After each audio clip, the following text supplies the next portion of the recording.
මෙහෙමයි කියන්න තින්නේ මේ කෙල්ලෙක් නැති එක ඒ හූ කියන පාට කියන්නේ හරිද බඩුකාරයට මේ අද මම මේ උපවාසයක් කරන කුණුහරුප කියන්නේ නැහැ කියලා මම හිතාගෙන ඉතින් ඒ වුණාට උඹලා වගේ පුතාලා එක්ක අපිට මේකේ කුණුහප්ප ලෝකේ ඉන්න බෑ අන්න ඒකයි මෙන්න තත්ත්වේ අපෙත් මහත්තයෝ ලේ කෝප වෙනවා හරිද කෙල්ලෙක් නෑ ගගා අපට දෙන්නේ તો මේකේ කෙල්ලෙක් දාගත්ත දාලා තොපේ ගෙදර ඉස්සරහට එන්නේ මම ඉස්සෙල්ලව කෙල්ලවත් එක්ක අපේ අම්මට වෙන්නන්නක් කලින් තෝට වෙන්නන්නේ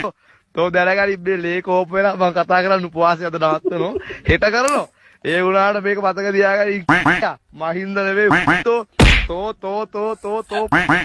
තෝ අහුනොත් මම අල්ලලා ගහනවා පොළවේ කෙල්ලෙක් නැහැ කියලා කියන්න බෑ මම මේ සියලුම කෙල්ලෝ නැති කොල්ලෝ වෙනුවෙන් තමයි හඬ නගන්නේ ජනිත ඉන්නවා මලිදු ඉන්නවා අපේ රහල්වල ඉන්නවා සංගමේ උඹලත් තොපි 70 මේ අහිංසක